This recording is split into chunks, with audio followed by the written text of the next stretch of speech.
Motaung's Places in the Still Air. Today we'll be having a dialogue between the three people that will be joining me. First, we've got Tshegofatso Seoka. Madam, would you please join us kindly?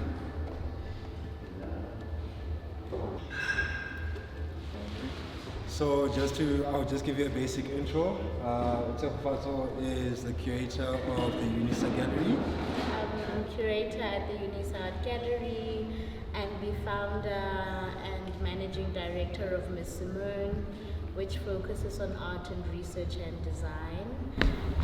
Researching artists and trying to get the stories and narratives of the artist unpublished as well as online platforms.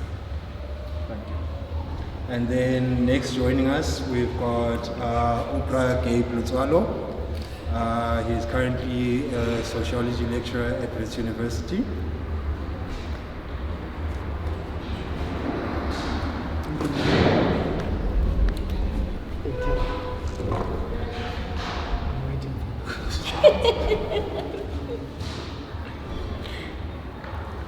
Gabe? Sure. If you wouldn't mind just introducing yourself to our audience here. I think you said sufficient. It's sufficient what you said. I teach in the Sociology department and the Psychology department as well. I've also got some music going on. At some point, I should be able to share it.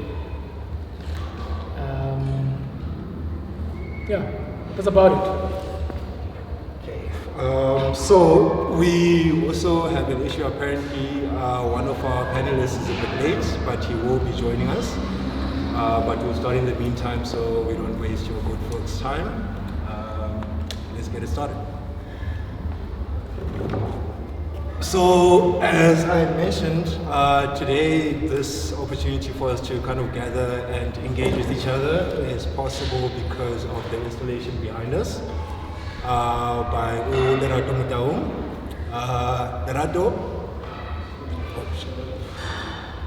So Lerato has presented this as an installation titled Traces in the Still Air, largely revolving around memory, loss and grief, and how all of that participates in the forming of identity and how we engage with the world at large.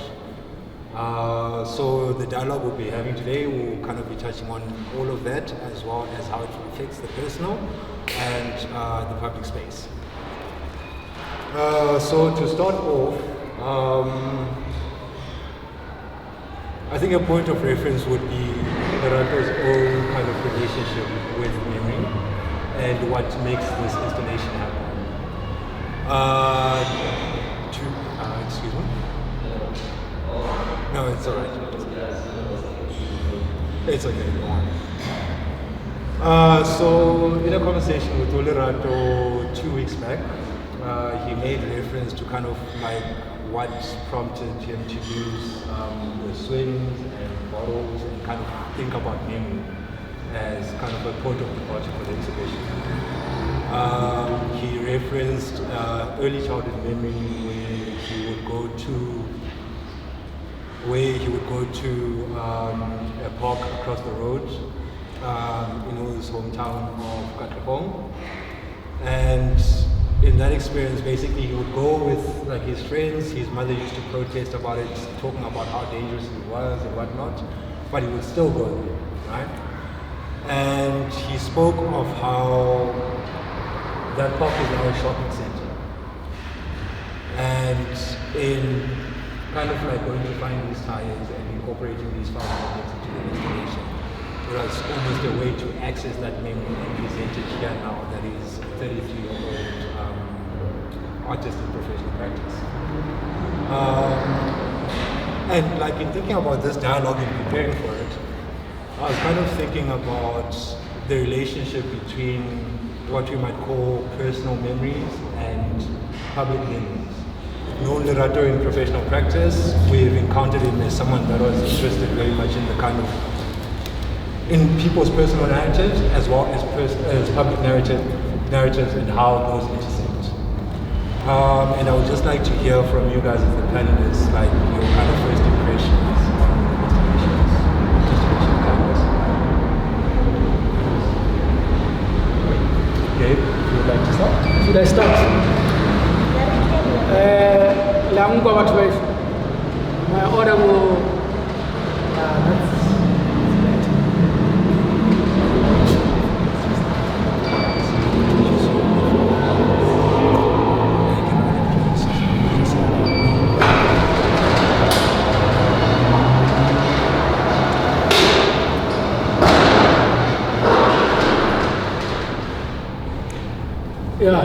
Dumelang motivation.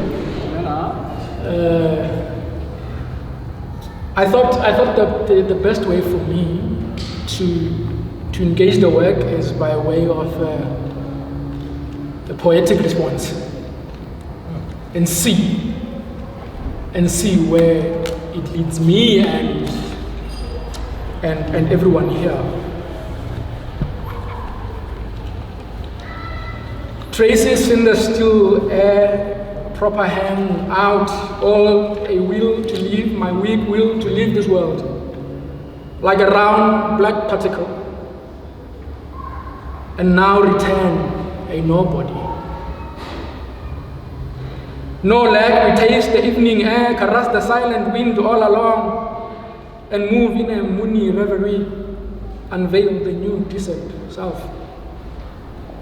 The dark recedes, the night deceives the passerby, unless the heart hears a voice, forgets the world, false agony, and cares not to leave no dollar behind, or honor, or an order beside, no hall of fame to claim. It's a mirage. They love the noisy cage, the broken souls, loud as a color of hate.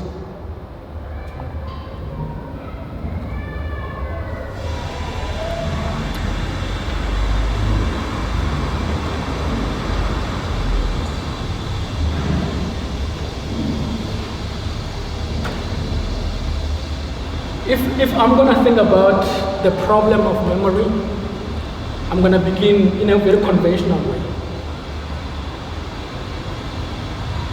Memory often is thought in relation to the problem of history. And history is nothing but an impression of epics or heroic life. Heroes make history. And by that, I imply those who follow the heroes become part of that history. In other words, history is a collective thing. Heroes lead, others follow. That's an epic. Memory, on the other hand, is personal. I doubt there is such a thing as collective memory. I doubt. Memory is personal, or if you will, memory is existential. Yes, you may live, or your memory might exist in relation to others, but we can't have a collective memory. That's the conventional way of thinking about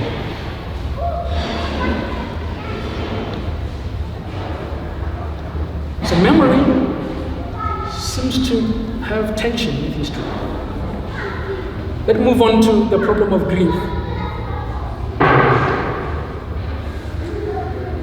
You know, we're often told that people grieve differently.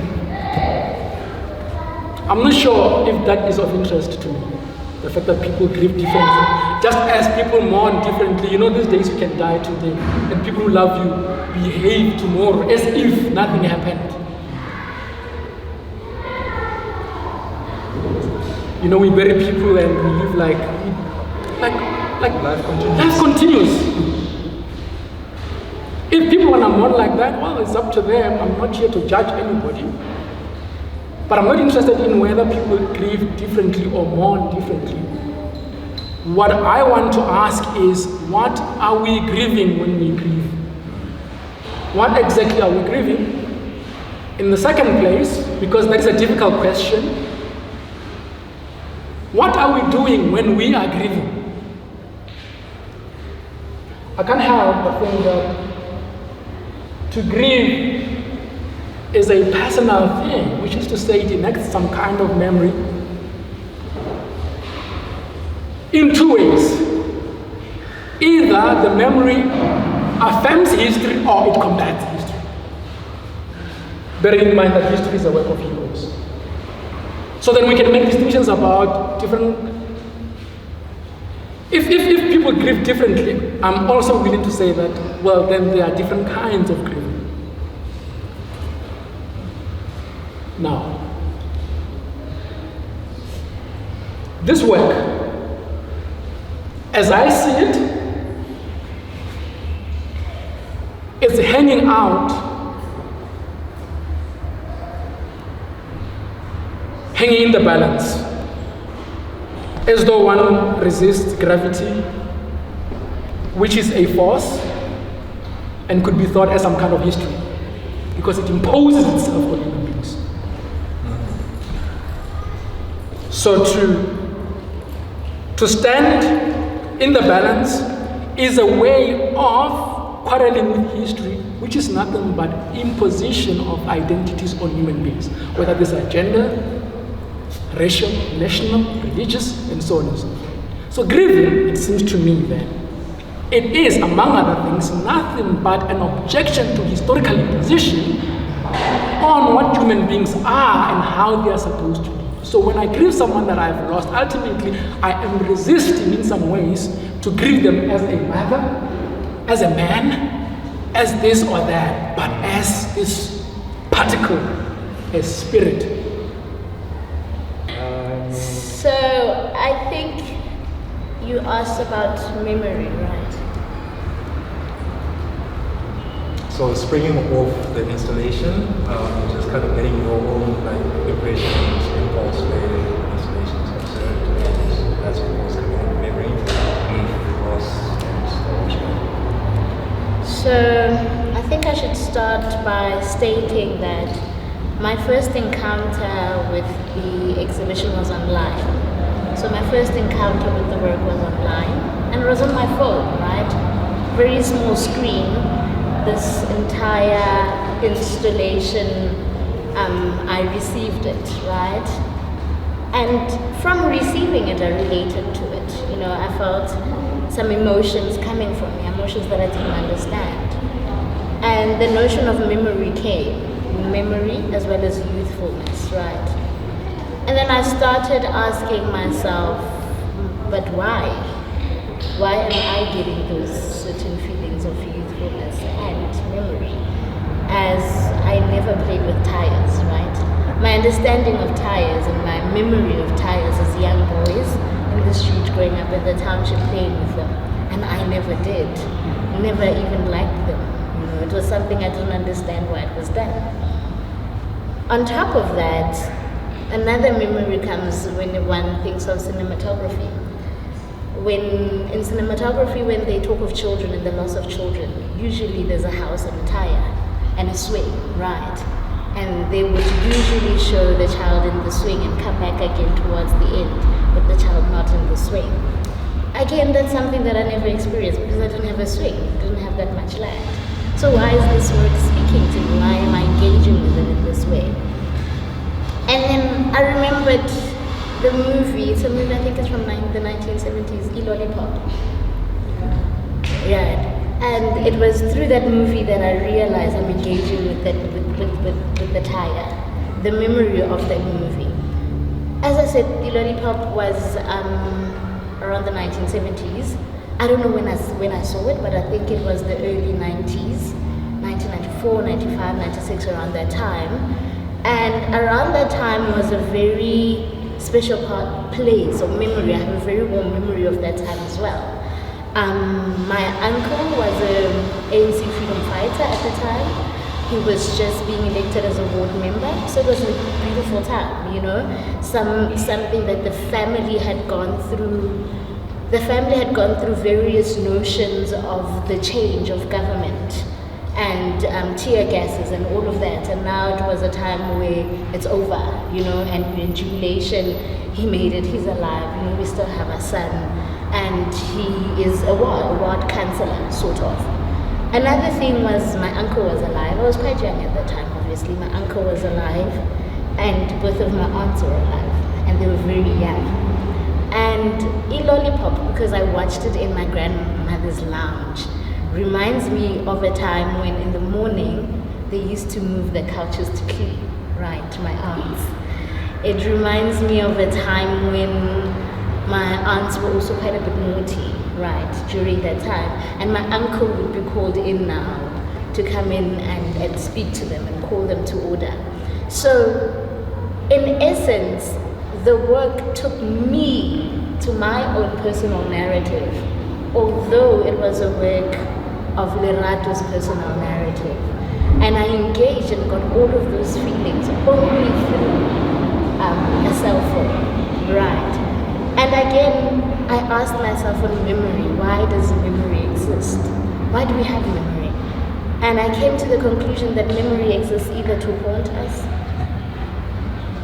to present us with warmth, or to free us. So because of that, I went again and I looked at Lollipop, right? My understanding of Lollipop, were two kids, black and white, found themselves in an orphanage, were playing, and they were playing with the tires. One went into the tire, bad thing happened and the child died. That was my memory of Lollipop. And when I rewatched it, I realized that the child didn't die, right? He was moved to the US to receive medical care, and then that's how the other one, who was left in Lesotho, now traveled to the US and got lost and all of that. And then they met again and presented each other with lollipops again. But again, it reminded me how fragmented memory is, and how, as you have mentioned, that grieving, there's no collective memory, that memory is subjective. Because as subjective as it is, it changes. It's not also static, It changes with our feelings, it changes with our moods, it changes with the situations that we find ourselves in, and what we want that memory to do. Do we want it to haunt us in that certain point in time? And then it will haunt us. Do we want it to free us in that certain time, or do we want it to give us warmth? And it will give you warmth because that is what you want from it. I think, So, like we mentioned earlier, Dr. Pfundzo was running a bit late, but he has joined us. Thank you. Welcome down. Thank you. No, Pfundzo. Pfundzo, yeah. Of course. Yeah, sure. If you don't mind, introducing yourself a bit more elaborately. No, that'll be very short. My name is Pfundzo Sidogi, and I'm a lecturer at the Tshwane University of Technology. And of course, I know Lerato from the days when he was a student there. Very brilliant painter. Never imagined him as a brilliant installation artist as he is. So, that'll be my short introduction. And my apologies for being late. I'm here with my son there. So when you travel with others, it takes a bit longer to get ready. So, the opening remarks, I don't know if these are opening remarks, but those remarks are pretty profound. The intersection between memory and history. Can memory be collective? So, right, the personal versus the communal. And of course, Tshego's last point, which I agree 100% with, the instrumentalization of memory, how we can use memory for our own ends. In what ways do we use it as an instrument to reach a particular goal? And of course, within the political circles, we've seen how politicians are very adept and very astute at how they use memory, especially the contested public memory or collective memory, in order for them to, of course, achieve power. But then let's start with the artwork, because that's the thing that brings us here. That's right. So this is my first encounter with the work, and it's of course very different when you encounter work via a digital medium versus the actual physical encounter. And so my response to the work right now is changing purely because of how I'm interacting with it. But of course there are some signifiers here that do evoke certain personal memories, which one can of course reflect on, but I'm not going to do that. In fact, one of the great art critics, Peter Fuller from Britain, late 20th century, he wrote that the most successful works are those that are able to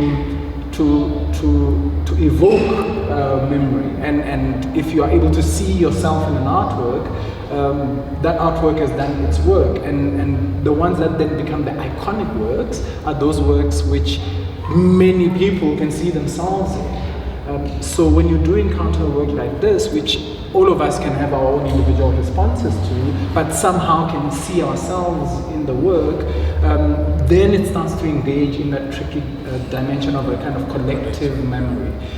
Even though that collective memory is coming from very different perspectives. And perhaps where I would like to take the conversation further with my fellow panelists is I do agree with the subjectivity of memory. That of course it's personal, and even the way that we encounter a moment which it might be singular, the way that we engage with it is very different. But we cannot deny that there is a drive or a push, and perhaps it's the hero model, but there is a drive and a push towards some kind of corporate collective memory. And I'll give an example. The museum is a great, it might not be effective, but the fact that we do have institutions such as museum is this sense that we want to capture a memory of a history, a past, and we want to preserve that memory for future generations. Those young people that are with us, there's a sense that they need to be able to access this work at some point in time, right? We need to preserve. We see some value in the preservation of art, not just this artwork, but generally art. So I'm wondering in that sense, then how do we navigate the trickiness of these very individual, subjective thing called memory, yet we are creating institutions where we try and have a collective memory. And of course the politics of that. And who does the selection and the omission? Because in those institutions, we can't put all the artworks in there that have ever been produced. Someone is making the decision, and maybe Tshegofatso, I'll start with you because you're a curator. Someone is making a decision of which objects we are going to put into this institution, which will be a preservation of some kind of memory of ourselves, which the future generations can access. And that's for me is what fascinating about this is the attempt to crystallize memory. And the last point that I would like to agree with you, Tshegofatso, is yes, memory is problematic in that it changes. It is so unreliable. The way that we respond to a certain historical moment, be it personal or even corporate, today is very different from how we're going to respond to it in 5 years' time and in 10 years' time. The very same moment, right?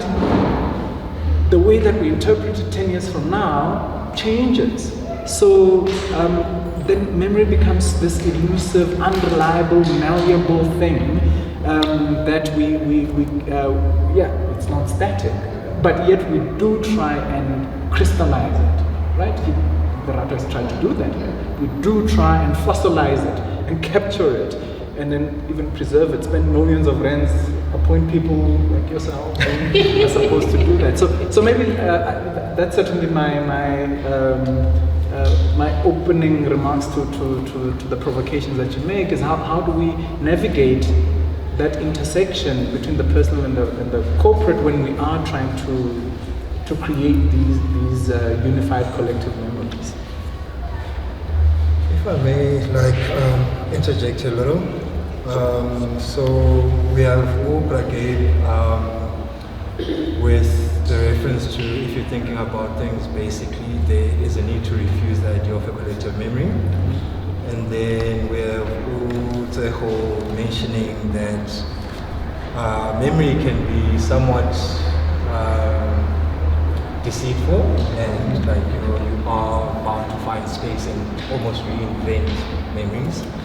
And then Pfundzo, you're kind of speaking to the point whereby how do we find balance between what is the personal and what is the public or collective, right? So going back to the installation, thinking about it, I was struck by kind of like the playfulness of the idea of the swings as a point of origin. And then suddenly what you were mentioning about kind of like the more political space, even observing it, like suddenly ideas of the necklace come in, the Molotov cocktail comes in, right? And yet it comes from such an innocent place as an installation. You have a young man reflecting on his 33 years through this installation, but also like he is someone that knows what he's doing. So to me, it feels like with the installation, he strikes that balance, right? But it is personal as it is, like very much broader than just him. Because as an object, like these objects, when you bring it into a space like this, they carry so much more than just like our initial impressions of it. So now in kind of like rounding this about not necessarily speaking about a collective memory, but how do we kind of get to a point where something can be as personal as it is public because it is accessible to anyone other than just self. Be it memory, be it an experience of events, be it a gathering space like this. We are experiencing this space differently, each and every one of us. And yet, like, there is a commonality. So how do you trace that? You want me to... It's getting difficult. It's your fault. It's getting difficult. And maybe the idea, my suspicion of collective memory, it's a controversy. I think it's necessary. Okay. Yeah.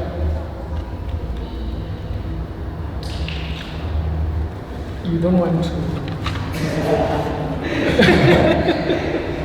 I'm actually gonna take a drink. It's getting hot. Can I have some water, please? Yes, I've got water here also. Okay. So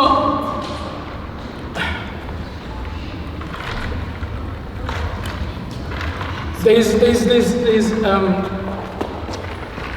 although I'm very careful of not, citing certain people, but yeah, there's a line in Blogo Ndisani's Blame You on History.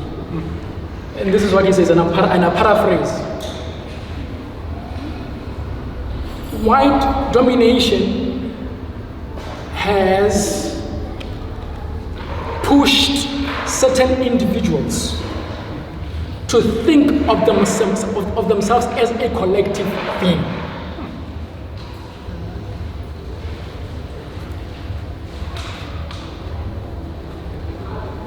And sometimes they justify it through the idea of Ubuntu. So, when you see blacks, you see, okay, I'm getting a little bit political, but I want to illustrate the point that I'm trying to make. You group them together, you group them, right? And they see themselves as this collective thing. And then of course, afterwards, we divide them. You are engaged in what we call an invasion. I'm going to be more controversial. Human beings are individuals before all else. And they've got different destinies. You can't come here and call us Africans and somehow we are this collective mass. Because you don't know where I came from before I was born.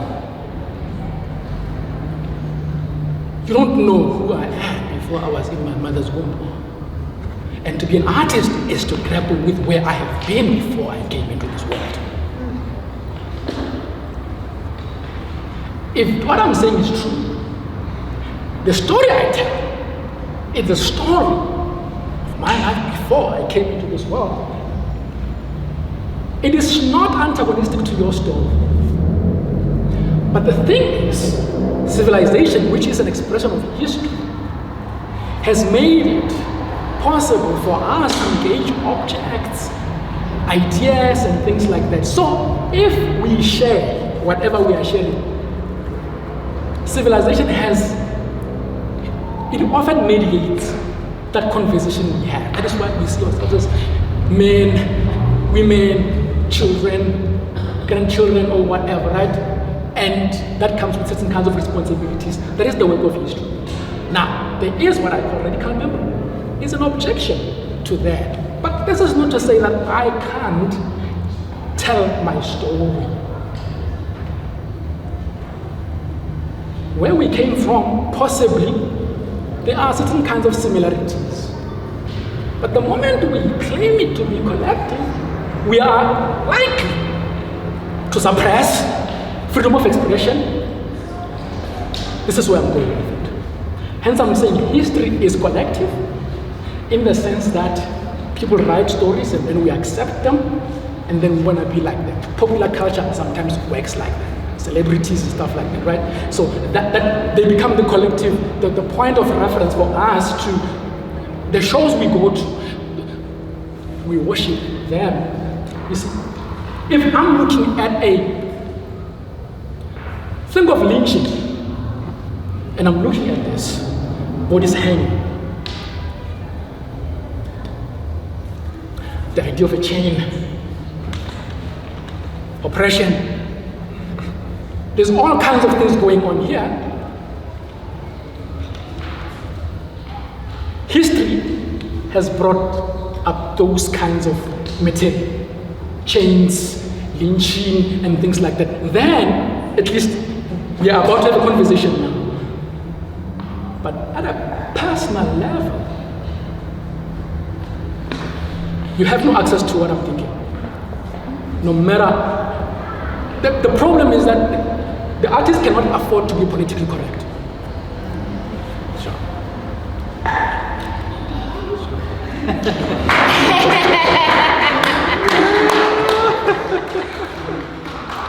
Let's start it. Any respondents?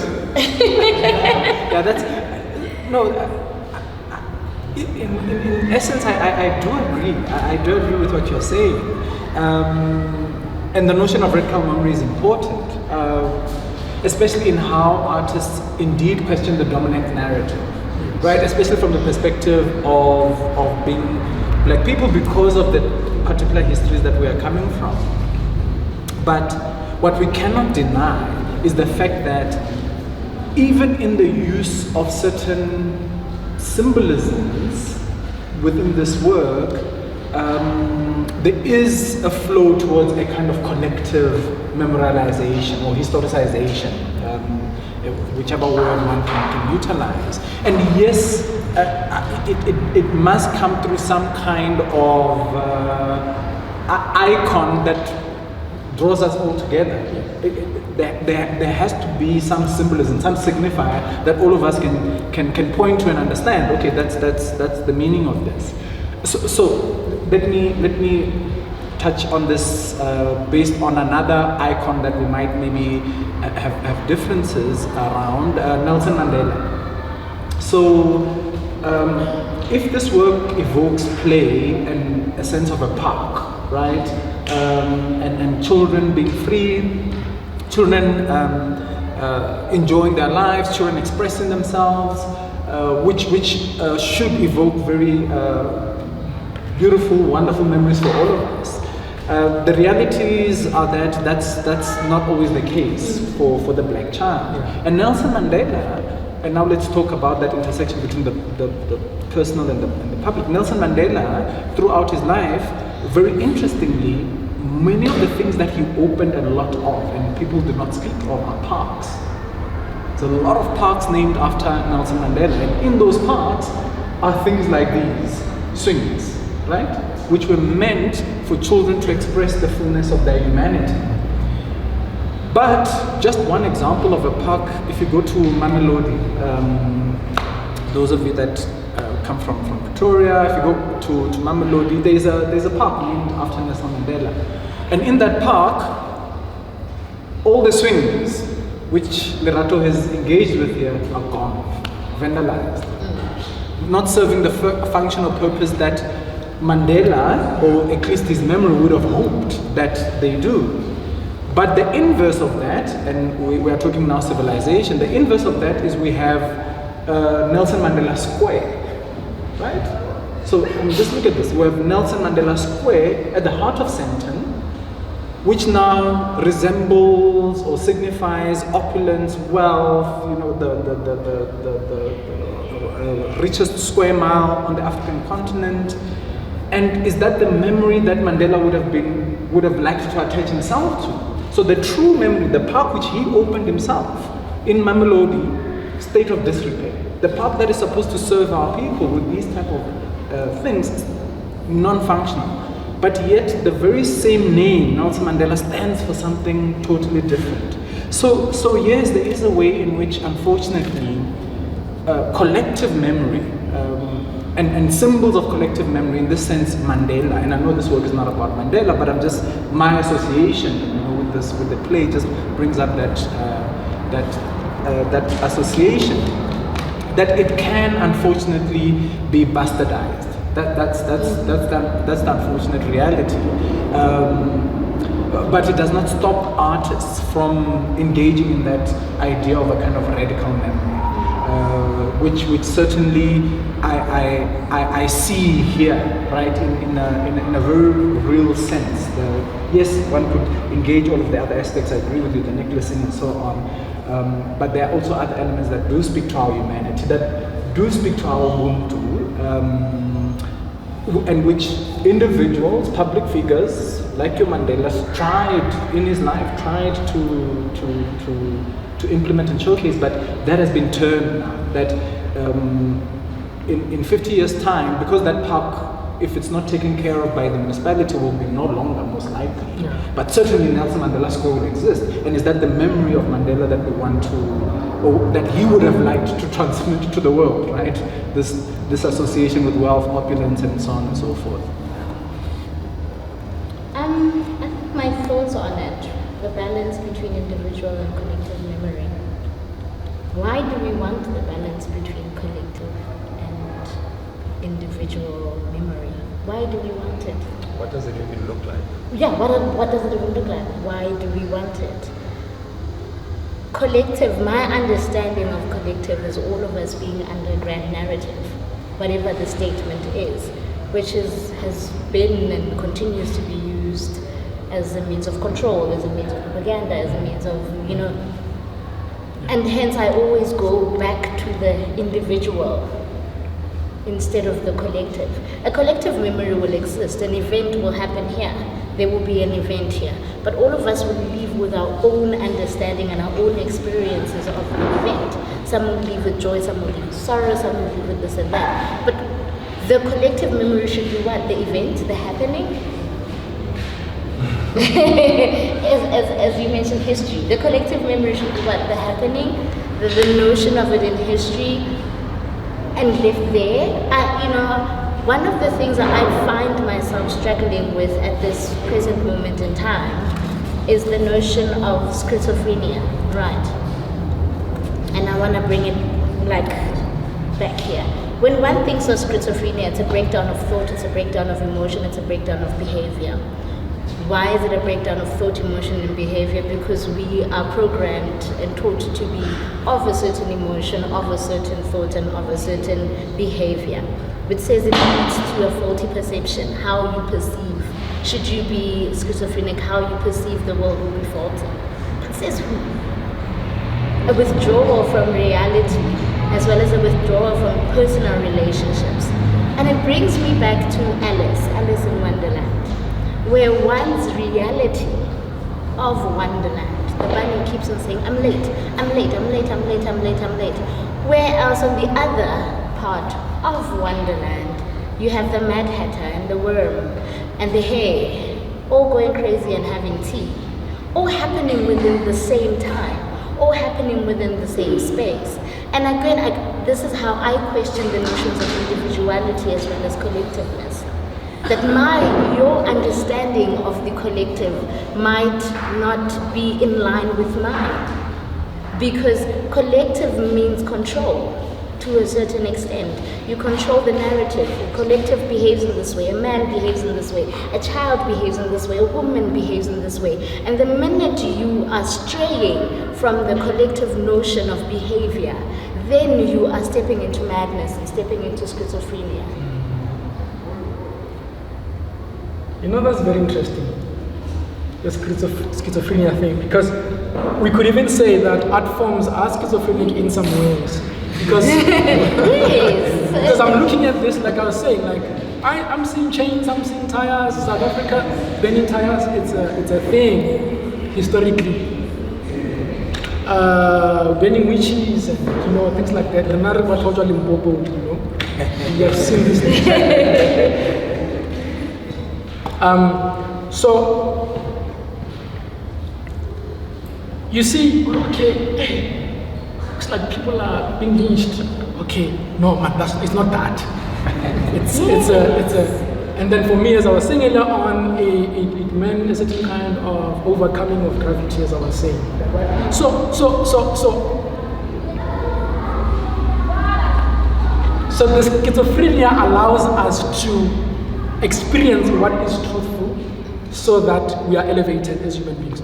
Art must elevate the human spirit. It goes without saying. It goes without saying. So you see, Mandela is a historical artifact.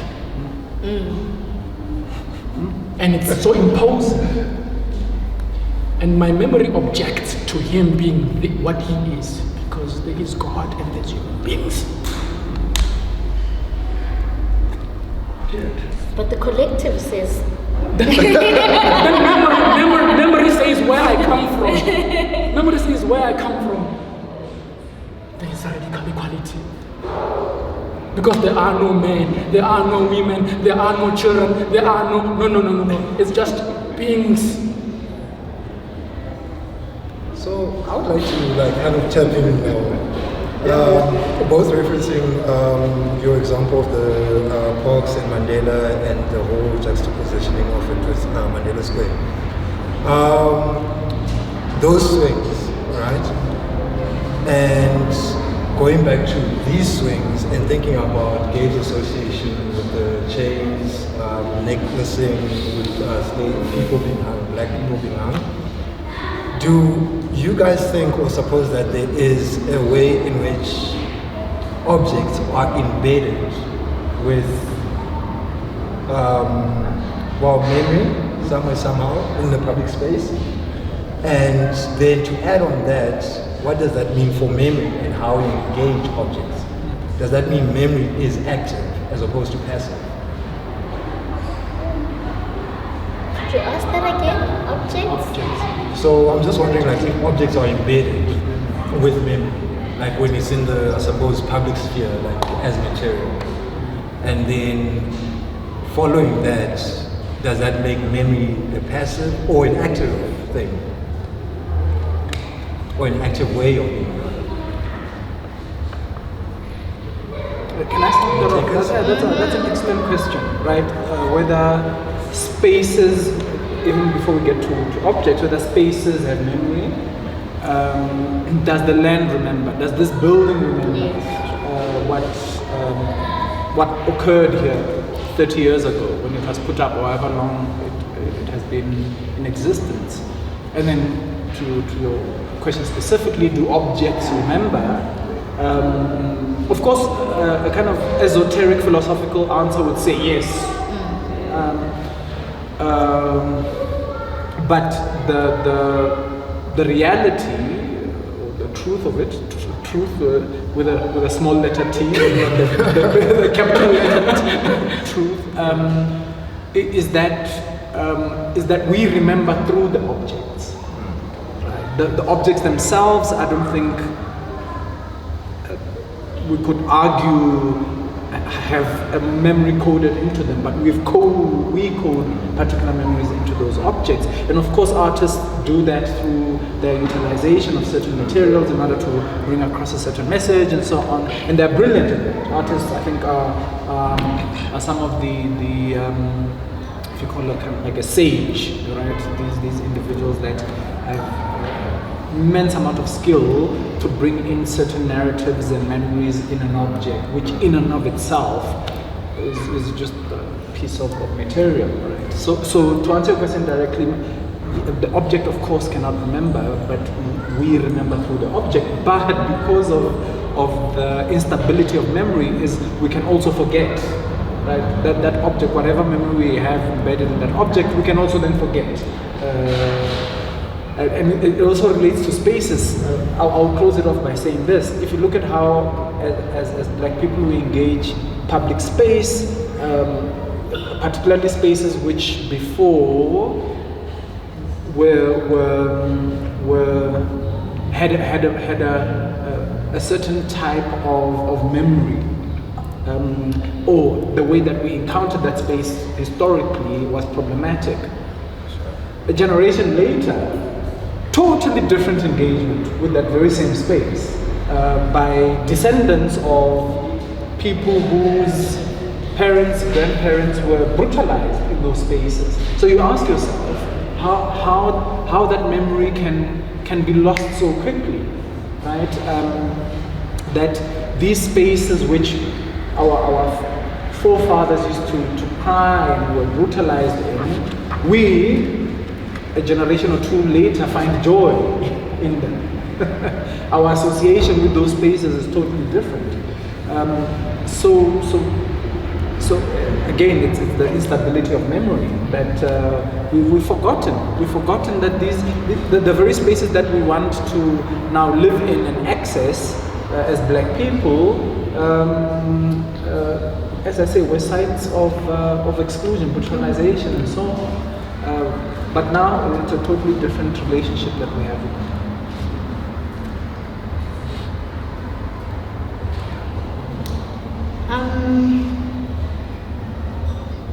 Objects are embedded with memory, or memory is memory, passive or active. Bringing it back to this work, right? What we have here is objects, right? We've got objects, it's a tire, chains, and then we have glass. But the manner in which they are installed here, they are not for utilitarian purposes, right? Yeah. Because a tire has its own utilitarian purpose. It's to be a car, a truck, and it has been repurposed through certain spaces. And then, from that, because of how they're installed, we are able to relate to them differently. Although we claim to have a collective memory of how we relate to the objects, but we each relate to them differently. And for that, I believe that objects do not have memory, but the body has memory. And the body creates meaning from the body's engagement with the object. And therefore, every time you see the object, you believe that the object has meaning, but the meaning is in you. It's in the body and how the body relates to the object. What else did I want to say? An object, I always believe, its role is utilitarian, it's functional. And our memory is based on the functionality and our engagement functionally with the object. So can I just ask a quick question? I agree, the body has memory, but can the body forget? I don't think the body necessarily forgets. I think the body can lie to itself. I think the body can lie to itself, again, through the use of memory. There's so many repressed memories that we have that you believe that this did not happen to me, so I disassociate myself from this event, from this happening, from this memory. But the body remembers. That's why there are certain times when you walk in a specific place, you might find yourself feeling a certain way, and you don't understand why you're feeling that certain way. I remember when we were at a certain point in time at home when we were refurbishing the house, I chose a specific set of tiles for my room. And it hit me 3 years later that the pattern on the tiles was actually a pattern on my aunt's dress. So the body had remembered, even though I was not conscious of that memory and what it meant. But the body had remembered that specific pattern. And everybody in the house, when they came into my room, they said, oh, these are beautiful tiles. They also didn't understand why they were so drawn to them and why I was drawn to them. But their bodies remembered. So I really don't think that the body forgets. I think it disassociates, it represses. But I don't think it forgets its engagement with an object. Does that not maybe, this takes me back to what you were saying earlier about kind of like engaging with memory according to like how you might be able to use it and how memory might be able to serve you, like being able to so randomly access that memory even if you're not necessarily cognizant of it, right? This then takes me to the place of just wondering about context in terms of memory, what context does when you're engaging an object. Because we can like very well say, okay, cool, these are tires, they're used for like being on a car driving. We invented another use for it by making swings, but then we can present it in this context where it's a fine art space or it's a fine art installation. What does that do to the object, the history of the object, as well as like what it is now? What does that mean for the memory of everything it's been? Because it's taken a journey. Yeah. The object itself has taken a journey. Yeah. So what does context do to an object? So, I can't help, hope you'll agree, not for my sake, but for the sake of what makes sense. The body is a kind of object. What other people call it, it's a magical object. It's not, at least for us, it's not the same as a stone. It's not the same as that. And it seems to me that at the point of our birth, that's the first object we encounter, by way of the cry or whatever. That's your body in relation to the environment, the heat. So the idea of repurposing then comes to the fore. To say that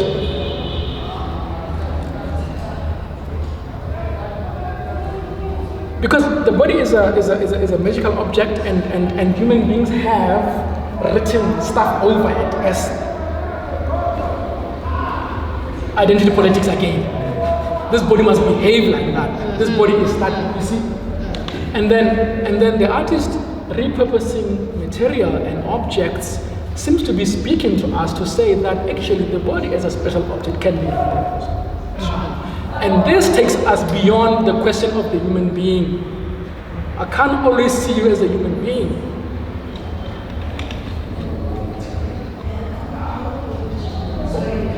Okay.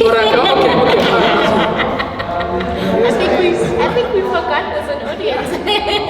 I guess I was trying to say that when I look at you, I can see beyond all kinds of, you see. I mean, the idea of a human being again is a historical problem that I can't accept. Anyway, but that's for another time. Ngamadayari bayachiswa, ngamachaina bayakhonywa, ngamachaina kumoto. Like there's lots happening, right? And also the focus is just obviously it's within the eye level. Pansi, the park for me, it's a park. Like I'm explaining about the park in park where I grew up, Uneta, it's not like a park I say Park Town where there's grass and the Tamakins where it's a park where on a Saturday, put on my board, glasses, go home with a sore toe because you stepped in the glass or you fell on a swing. And sometimes the swing, when they install them, they're all at the same level. But the boys will come in and they throw the swing, and the other swings you can't reach, and the other ones are at lower level, 999. So I just wanted us to just maybe engage more on this, the thought of what memory is and how we actually interact with memory, not just in what we think, but how we feel and how we smell, and how memory takes us to all of those other aspects, and how neurologically memory takes us to all, engages with the rest of the body. Depending on context and where this body, this object is experiencing those moments, then context becomes everything, right? I'm specifically within. I'm not versed in kind of yeah, that's right. Understanding the psychomotor and how it operates and the cells and so on. But just thinking about the business that we are all part of in some form, art making is experienced in particular contexts, and there has been a push, of course, towards thinking of the art of the everyday. That art it happens outside of the gallery context. There is art outside of the museum context. Yet we cannot deny that for the most part, when artists are making their work, they are making it for that particular context. Because of all of the advantages that come with it, right? You as an artist, you do want your work to be represented by a particular gallery. You do want your work to be in a certain collection. You do want Tshegofatso to come for a studio visit and put up your work, possibly for a position by UNISA. That's just a fact. That's a reality for artists. So that is something, and maybe the artist is here can respond. Is the difficulty of constantly having to conform your work to that bloody gallery and museum context, and what that does. I agree that yes, artists are showing us the way in how, when they repurpose a material, they're showing that we can also repurpose our bodies. Yet the irony is they're repurposing that material so that it can go back to the very same museum archive. So how do we have honest conversations about that? About the fact that artists are very creative and are pushing boundaries, but at the same time they are conforming. At the same time, Tshegofatso does have rules and systems that she has to adhere to in when she's thinking of collecting her work from Lerato or any other artist. I'm just bringing it back to say it's a beautiful idea to say yes, we can free the body up to be to operate differently, to be identified differently, but that body still exists within frameworks that themselves are highly restrictive, in the same way that the artwork is still existing in contexts that are themselves highly restrictive. Not to say that it cannot transcend those, and there have been examples throughout history of artists, and even today of artists that are going beyond these walls. If I may also add in responding to you, so I think I'm going to kind of like paraphrase something Lerato said regarding this installation and thinking about memory, right?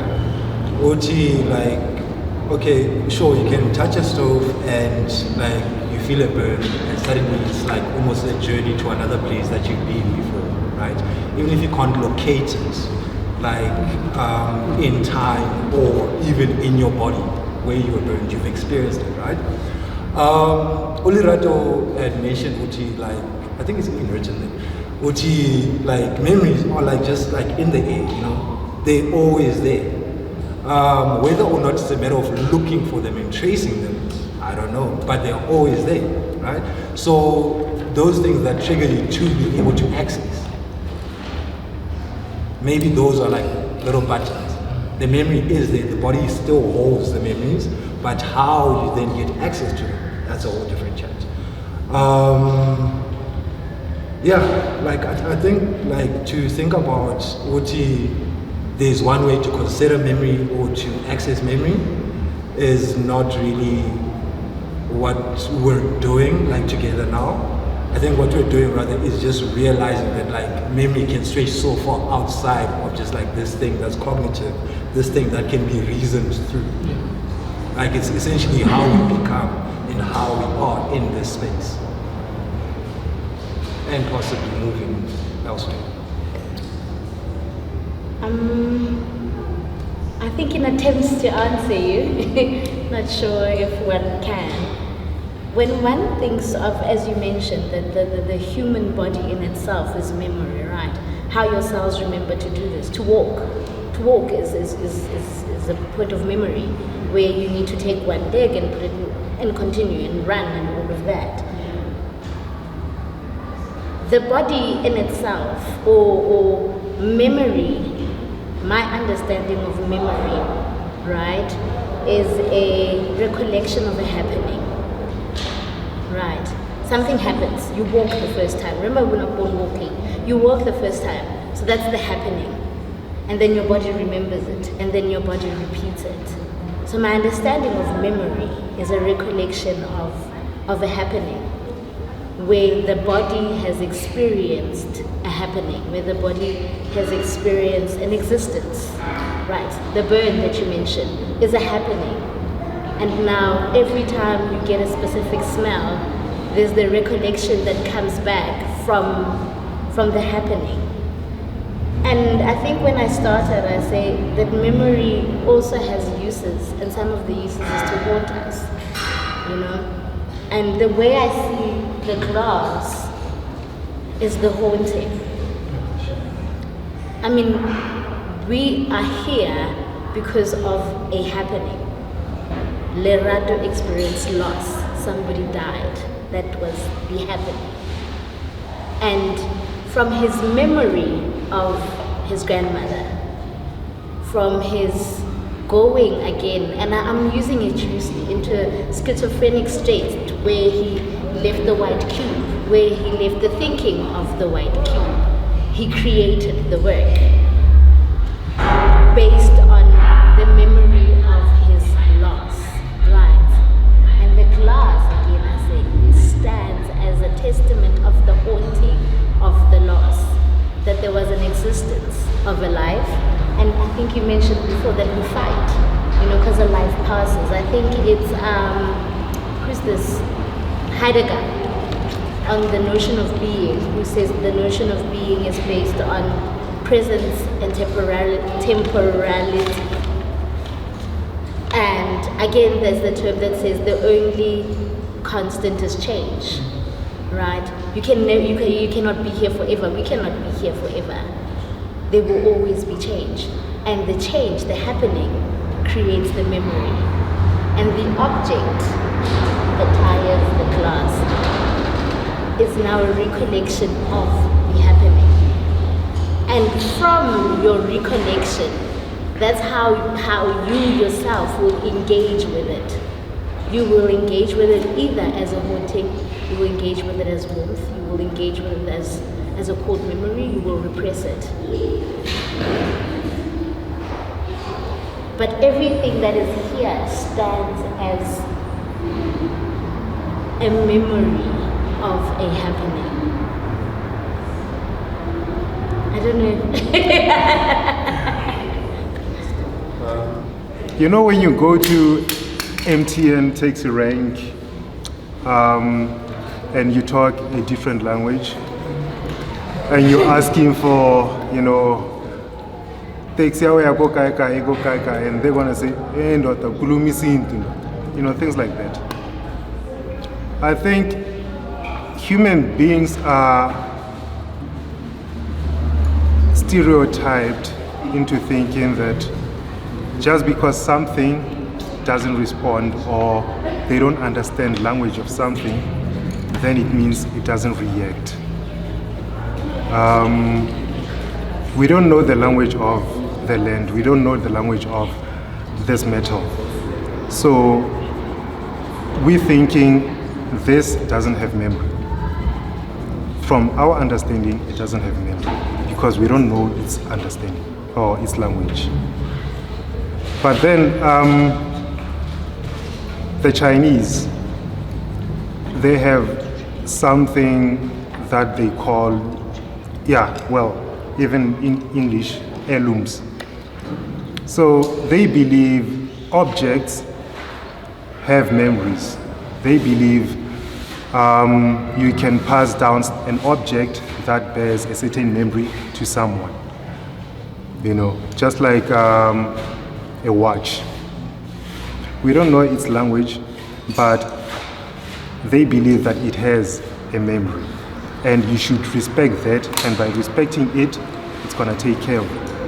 The same thing as people, Christians for example, they wear crosses because they believe that that cross is going to protect them or it's going to do something, you know.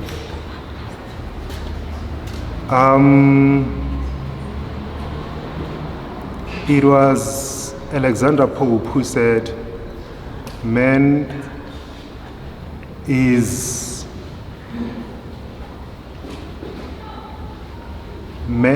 I forgot what it was, but it was something like man is a god of all things, and yet he's a prey to all. So in this regard, even the Bible says man named all the animals. He gave them names, he named the trees and everything, you know. But he thinks those animals, they didn't have their own names. You know, they didn't have their own identity, their own culture. So he's giving them what he believes it's a name from his own context. If, for example, if a piece of land is to be bombed by a nuclear, it's going to take years for it to actually redevelop again, you know, because there are toxins, of course, but toxins, they last for so long. So for it to develop, it's going to take a while, but it's still going to remember that it was supposed to be like this, you know. So as soon as the toxins clear out, plants grow up, everything grow up. So who's to say land doesn't have memory? Objects don't have memory. Well, I mean, if it's something that we can think about, then it is. What did you say? Not so. Yeah. Okay. I think, let's suppose that the biblical myth is instructive, it's helpful in some ways. Let's assume for now, regardless of your religious position, let's assume that the myth is actually helpful. That at some point human beings they did something. They ate the fruit. No, they named things. For what? Obviously, I'm very disappointed. But it's also very possible that the naming is their type of naming is something we don't understand. That there was the naming is different from the one we engage in. And for me, this leads me to a problem of grief. That we have lost a proper way of naming things. If the biblical myth is anything to go by. You know, so grief again, you see me, I'm going beyond grieving the loss of a loved one as a historical product, but as the unnamed. I'm interested. Something like that. Earlier in your opening statement, and you mentioned again now, the problem of memory, the problem of grief, right? And again, going back to Lerato, there was mention of the part that grief plays in becoming. right? In any notion of an identity, right? So I'm interested in hearing more from you, like regarding the problem of, like, is it necessary an issue to have grief or to experience loss and to go through the process of acknowledging it? You know, to grieve, others will say, implies grievance, right? Something like that. That there's something is off about my experience of this of this reality, the relationship I had with a loved one. Something has been tampered with. What is that? Death. You know? Grief, if it is radical, let's just say, it has to be something that really pushes you towards a renewal of some kind. I mean, this is quite obvious. You know, it's quite obvious that when people grieve, ultimately, however differently they grieve, the hope is that at some point, I'm not going to talk about celebrating. At some point, I could see my loss for what it is, and leave. For me, to grieve is to want to leave. Something like that. So then you're gonna have to make certain kinds of choices in relation to what you know, the kind of memory you want to create. So now we seem to be saying, okay, it's personal, then I can even create, because memory ultimately is a project of imagination. So, yeah, it's something in that. So, like, while also kind of like thinking through what this dialogue might feel like and be, I came across the concept of surrogation, right? And there's a scholar, I think it was American, Joseph Roach, and he was basically thinking about ways of engaging memory and thought about performance art specifically and theater, and kind of like situational plays where a group of people, even an individual, might reenact something that is a memory or a scenario from history as almost a placeholder for the actual thing, right? And now thinking about like the instance of grief, memory, but also beyond just grief, kind of like being able to access certain memory for utility according to like your current state. I'm wondering like what you guys make of that notion of like selectively choosing to access a particular memory because it serves you in a moment. Again, going to the thing of like the individual and memory being an individual project for lack of a better term.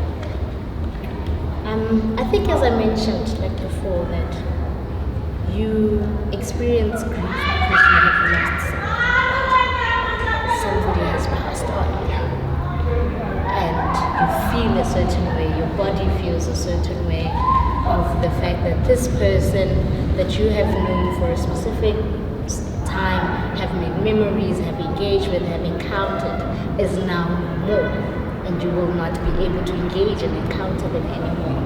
And that's when you feel grief. Now, in terms of using, okay, I think before I go there, one again needs to come back to the time that we are living in, where one is not allowed to grieve, I think, to a certain extent, where the parameters that hold us do not necessitate proper grieving.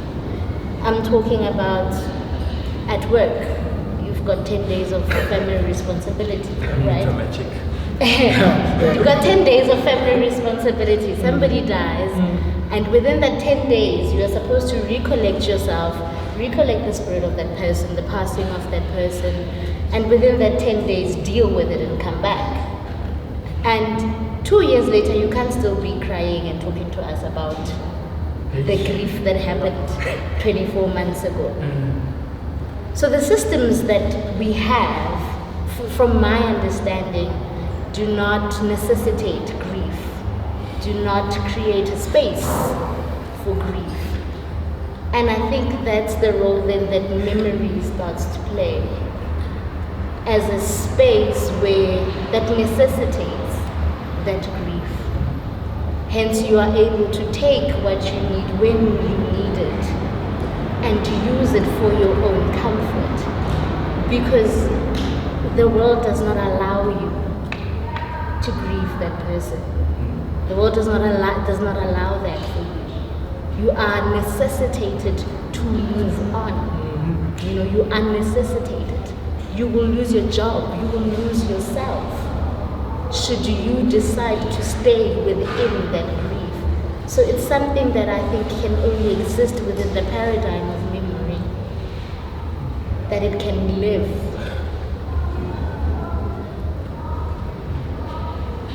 Sure, I don't have any deep thoughts around grief, you know, honestly. And now I'll just take it back to, again, the role that the utilitarian function that we pose upon art around these aspects of, especially a collective type of grief, and maybe memorialization. Certainly there is a sense in which we expect that art will somehow help us grieve. We expect that somehow we can create public installations that memorialize a certain happening, a certain moment, historical or otherwise, that will help us go through that and then create. I love that, Gabe, the point of renewal, that will help us reach renewal. Now, whether art is actually very effective in doing that, I think we can have a conversation. In the context of us, our as a country, our collective memory of apartheid, has art helped us, really, genuinely, and maybe we can answer ourselves here. Has art really helped us process that experience, that collective experience of apartheid, which we might also have very personal responses to, of course? Yet there have been these projects in the past, and they continue to be these projects of creating spaces, artworks, institutions that will help us grieve that historical moment. So, is art effective? To take the conversation back to art, is art effective in helping us to grieve? Even for Lerato, did the process of art making help that renewal, to achieve that renewal? And is it something that we, when we're experiencing an artwork, in a bodily sense, going back to the point around the body, in a bodily sense, not just cognitively, theoretically interpreting in terms of, oh, these are the forms and mediums that have been used, but actually experiencing the work through the body, does it help us grieve? Those are questions that I grapple with, because we expect that of art. That's what we do. We put up this monument, right, in memory of 1, 2, 3, in memory of blah, blah, blah, right? Because it's supposed to help us to grieve whatever happened. You know, I think the effectiveness of anything, and like your questions as well, like prompts to this response. The effectiveness of anything, especially like with art, depends on one's willingness to encounter it and also to have an open encounter with the thing, right? Like Tshegofatso mentioned her experience when she saw the installation like on her phone, right? There was like a dialogue with her in the installation somewhere, right? Prompted by Lerato's work, right? I also had an instance where I had a chat with Lerato, and to be honest, there were like, you know, a few waterworks and whatnot. But that had to do with like my initial interest in the installation. The moment I encountered it was not something I could recognize and explain coherently, but both by Lerato saying why he's put this thing here, and also now me seeing these things, having some kind of basis for thinking about these materials and where they come from, what they've done, but now being like, okay, Lerato has positioned them like this, and this is how he's processing his grief and encountering his grief. There's a moment where then I'm like, okay, shit, or that's the intention. I'm also open like that in the space, right? Suddenly the effectiveness of the work starts, to be self-evident. That's how I think. This art is not teaching us to transgress, generally, South African art, And as people who are messed with somehow, we ought to be pissed, we ought to be like, fuck this shit. And art is this medium that goes past language, as much as it's a language itself, but past language, even a layman can get it. It's not teaching us enough to be like, fuck this shit, So abandona, sorry for the kids, But to be like, nah man, this ain't it. Instead of just grieving, do we add that element for art to say, nah man, we ought to be pissed. People came through here, took whatever they took that didn't belong to them, hurt us, raped our sisters, did all sorts of crazy shit things to us, but we didn't take it there. Like art is coming here, everyone is like hope for what? Where we haven't renewed, because we know even in our cultures, to renew something there must be ashes, A cow must bleed. A goat must bleed. That's renewal in our cultures. Why aren't you doing that through art? Why aren't you teaching people this shit ought to send us to a point where we actually get pissed at some point? Not just grieve and leave it there and feel like, I wish I could be like Lerato Motaung one day. I will get to have people speak quality English and all those things. I think that the question of the extent to which we are biased when we remember.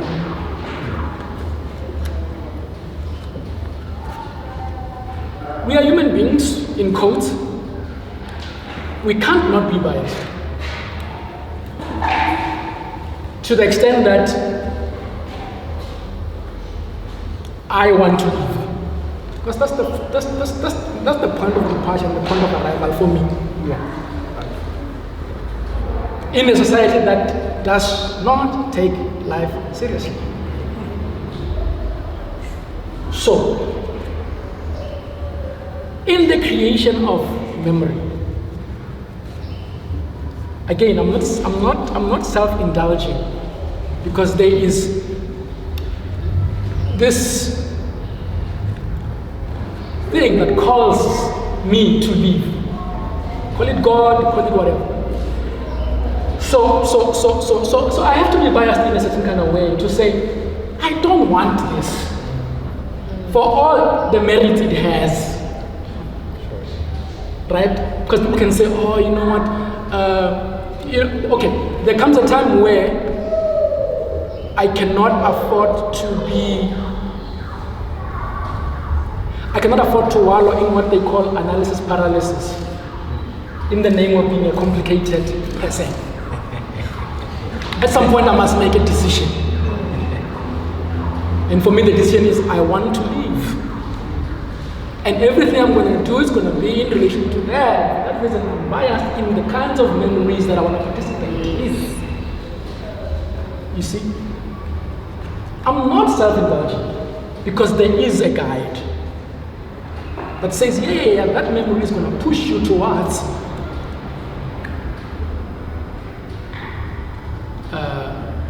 writing poems in a certain kind of way, so that this language is not pedestrian, or we're creating language, right? So then, if this work is symbolic in all kinds of ways, and I am being honest in how I am receiving it, necessarily it's going to lead me to objecting historical positions on who I am as a human being. Art doesn't say be radical. It says, hey, there are so many ways of thinking about the world and yourself. It's up to you now. It's up to you. If we reject white domination, we are simply saying the names we've imposed on us are not truthful. You see? So the radical way of living, that is why we cannot even prescribe how people must be radical. That's what political parties are trying to do. Me as Gabe, I say, no, I don't want to go that route. Or agitators, activists, or whatever, you see? I say, you can't prescribe on how I'm going to be radical, because this is my life. I'm talking. This is my life. And where I come from, they love it. Something like that. Can I come in there? So the point about the radical, I appreciate 100%, but it is complicated by the nuance of individuals, because the way that someone might be engaging in, let's say, the art making practices, might come across as though it's not radical, as though it is conforming, but it is deeply radical. One of the very strange things around collective historical memory is that element of nostalgia. So nostalgia, I mean, it's kind of like a subset of memory, right? But nostalgia coming from a place of having these almost romantic associations with the past, where you remember, oh, it was so wonderful when things were like this. You know, you walk through a place and maybe it's not like what it used to be 10 years ago, right? And then nostalgia kicks in. Oh, 10 years ago this place used to be so clean, or whatever it may be. Look at it now, right? Nostalgia at play. Jacob Dlamini, Native Nostalgia. Interesting text.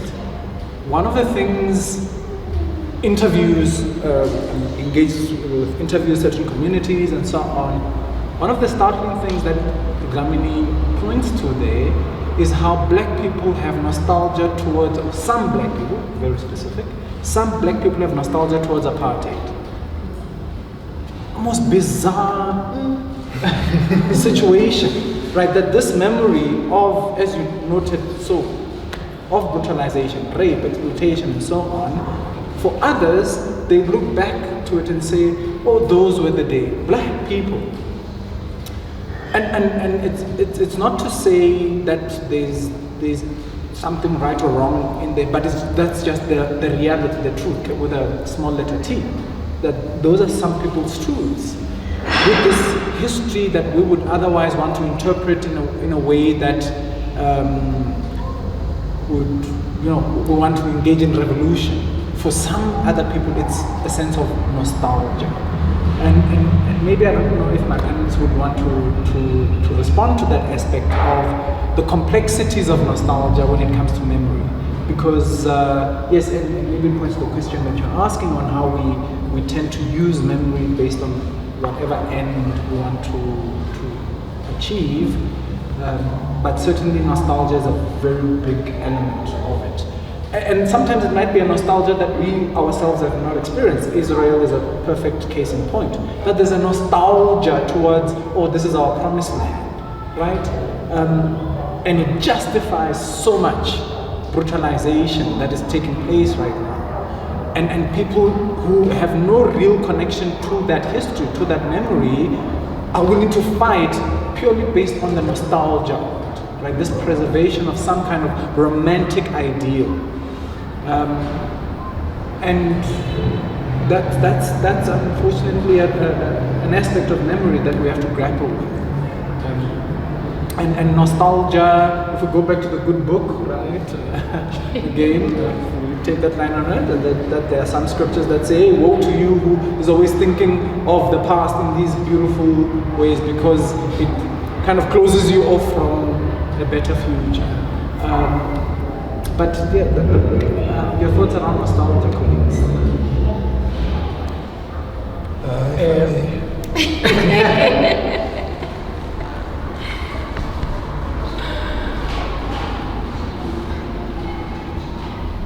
I think I want to go to your effectiveness of art and grieving. Okay, yeah, that's also a good one. Yeah. I think art, in essence, if we look at it as an object, right? It's an object that was created, sculpture, it's a painting, and whatever is in the object is what we relate to. And our relationship with our own memory and our own being is what will connect to the specific object. And from that relation, from that memory, from that experience, one can assess effectiveness. And again, want to then take it to the gentleman who says, but why isn't art aggravating us? Why are we not making art in aggravation and radical activism? And there are some artworks that when you relate to them from your own point of memory, from your own point of view, will in you rile up those notions of radical activism. I think I've seen some, I've experienced some. There's been some works that when and not necessarily just works of art as objects, but even music. Yeah. There's some music that when you listen to, you find yourself quite riled up in a specific way. That you are able to act in a specific way, to assert yourself, to assert your presence, to assert your thoughts in a certain way.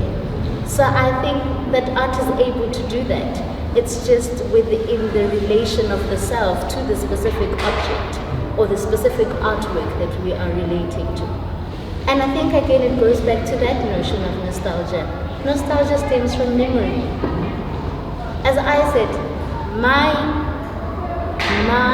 interaction with this work, and at the time it was not even an object, it was a representation of the object on the phone, created in me a nostalgic feeling of that time, when it was a timeless time. You know, 1990, late 80s and 90s was a very tough time for the country, right? People were going missing, people were dying, there was a lot of bad things that were happening.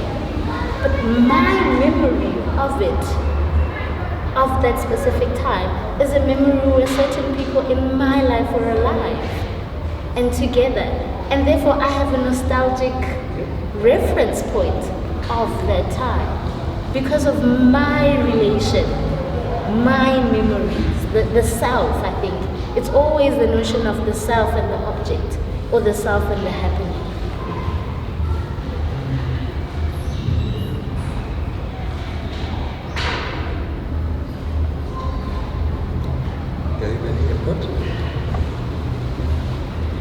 Yeah, I'm stuck now.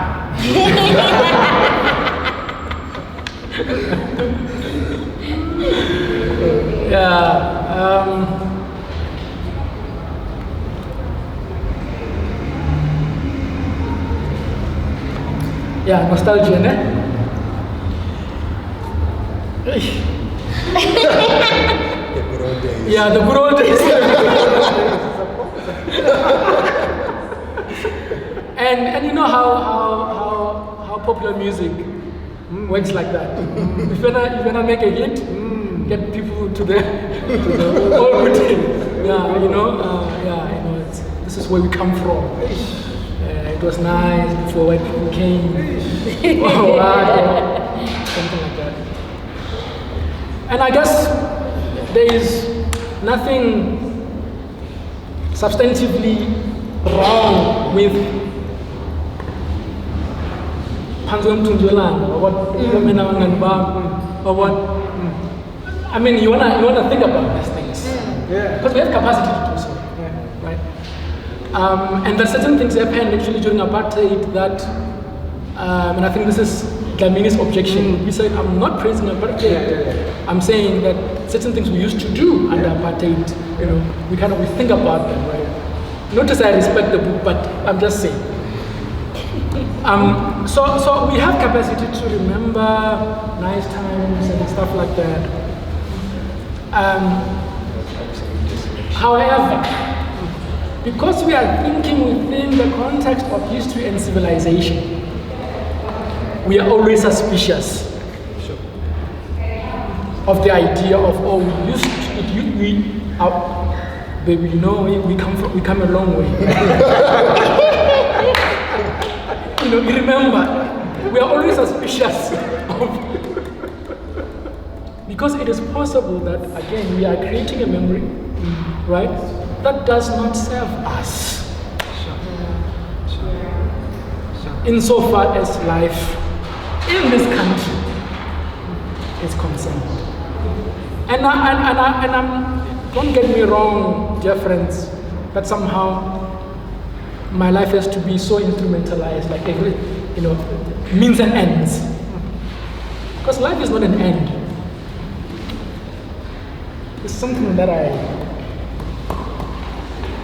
I'm experiencing right now. So nostalgia is alright. I'm a songwriter, and sometimes I want to write songs about how things used to, good old days, But for me, nostalgia is a conversation starter, and not the end. It's a conversation starter to say, Mara, hey, it was nice, Mara, hey, that kind of thing, So, and that's what it means, I guess, to be political, to be always suspicious of the stories we tell ourselves, so that we don't engage in what we call premature self-celebration, which we are seeing in this country with 30 years of democracy. So again, the question that you were asking on about whether art has served us, it's again, the thing is, art is not one thing. We have different artists. There's conservative artists. There are artists too. Yeah. There are artists who don't like to engage in symbolic work. They are very literal. I don't like that, personally, right? Because you know what I mean, and it doesn't get us anywhere. You see. So I want to mention. Yeah. I don't want to mention names. I'm simply saying that we can't lump art under the same umbrella, right? And I think you'd agree. Yeah. There are artists who have raised very serious questions with their works. Most importantly, they were raising those questions to themselves, not to me as an audience. And that by extension, I engaged the work, and then I found that, okay, this is a conversation starter for me in how I can live my life. Something like that. I think we're kind of like on the highway to shutting things down. Well, not really shutting things down, but just ending the dialogue here and taking out one. Do you guys have any kind of like last impressions and thoughts that you would kind of like to share from both the dialogue and perhaps what you haven't had the opportunity to pull out as yet? I think my only sentiments would be to applaud Lerato for his bravery. I think he was very brave.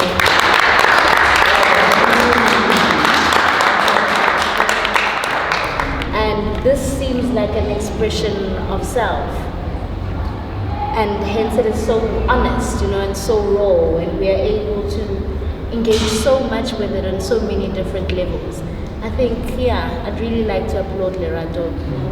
Very brave and very honest, and it's a fresh of breath air, I think, within the time we're living in the art sector, and it's well appreciated.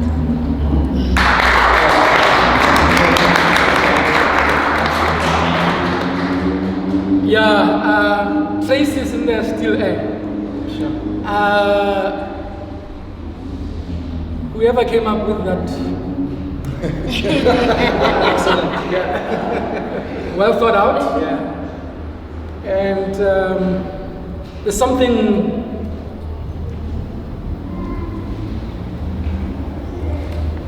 I don't know how to put it, because I love words. There's something unimposing about it. So it created space for one to think about all kinds of possibilities.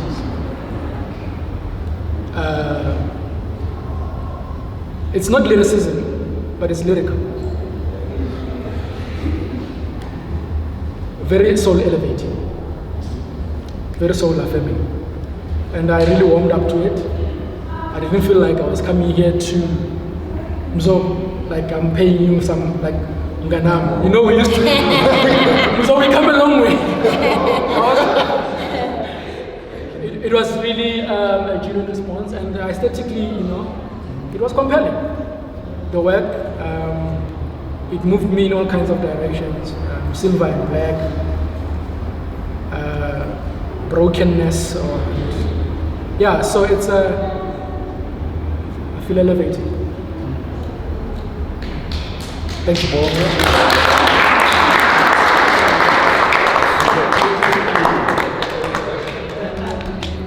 I would like to echo what both of you have said, but perhaps just spotlight that the tyranny of our age is that perhaps, and I think both of you would agree, Gabe and Tshegofatso, is that we are no longer engaging in an artist-centric discourse on art.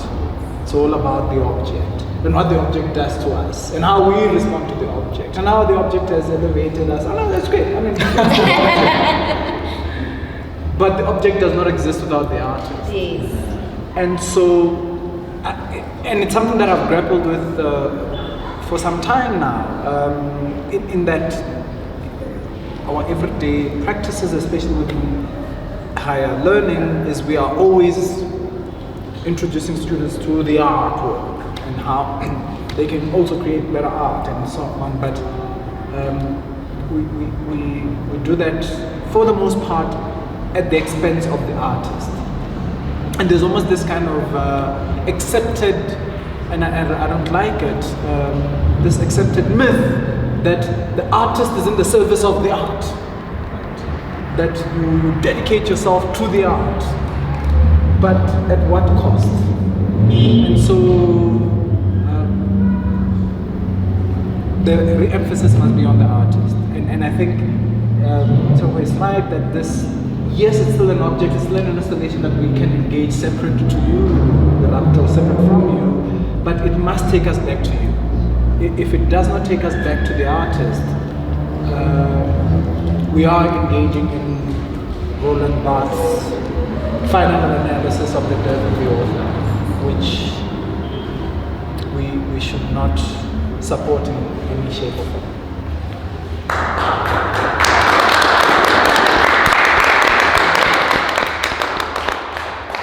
Okay, folks, thank you guys for being here and for bearing with us as we went through all of this entanglement and detangling. And also thank you guys for availing yourselves today. Of course. Yeah. For the invitation, it was awesome.